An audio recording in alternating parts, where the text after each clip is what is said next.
We're here at a nature trail in New Hanover County behind Alderman School with a man who has really helped preserve many of the rarest plants in southeastern North Carolina, and that's Mr. Stanley Rehder. And Mr. Rehder, I want you to know you're a hero of mine because you've been doing this for many, many years, and you've created really a little natural spot right here in the middle of Wilmington. Right in the middle of Wilmington. And so how in the world did you get started with working with all these plants? And I know your brother, I used to know Henry well, and when he was alive, and did y'all start off doing this together or just? No, we individually followed our course of history.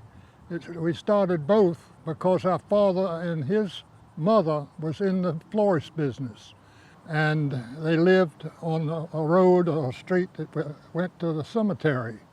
And of course, being German, she planted flowers in her yard, just plenty of them, and people going to the cemetery would come by and say, we'd like to have some of those flowers for the cemetery. And so she got into the florist business, and my father finished his life in the florist business too, and then Henry and I took it over likewise. So I've been in this business all my life. So tell us about Venus Flytraps here at Alderman School, and then all these pitcher plants. How did you get started out here? First of all, the Venus flytrap is indigenous only to this area, within a 50-mile radius of where we are standing. This is a wonderful place here for them because it is wet, and the reason it gets wet is a real estate agent owned this property in the middle of Wilmington for many years, and he decided to develop the land on right where we're standing. All around you can see the pine trees growing around us. And so he got a bulldozer that he came in here and cut this road. As you see, it started up at that end and went down and finished there. He was going to use it for an entrance to the new homes. It just so happened that this is a place that is known as the Carolina Bay. Right. And consequently, it has very poor drainage. And the area here, after he dug the road, began to fill with water. And the government came to him and said, oh no, you can't put any houses there, it's wetland. And so he had left this, and it didn't take very long for this to turn into a marshy land area.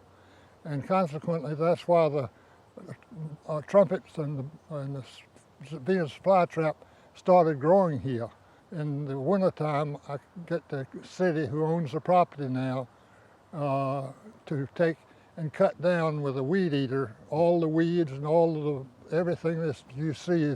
And then I sow the seed in the winter, and the seed comes up that next spring. Oh, that is great. Now there's only one species of Venus flytrap, is that correct? That's correct. Now tell me how many species of pitcher plant you have out here. There are generally out here are 5 varieties of pitcher plants. But look at all those different kinds of insect carcasses down there. And that's just one, so there's probably 10 to 20,000 of these trumpets out here that are producing insects like that. That's the best flytrap that ever was, or best insect catcher. Best insect catcher. Well, Mr. Rehder, I want to thank you on behalf of all the people that love the woods, because you have certainly helped in your lifetime preserve plants, and so people can see them, and it's here our elementary school kids can see them in the county, and I know you have lots of people that come out here and see this, and it means a lot because most of these areas have been destroyed over the years. Thank you so much, Mr. Stanley. We appreciate it, you coming out here and talking to us about this. Thank you, Bruce.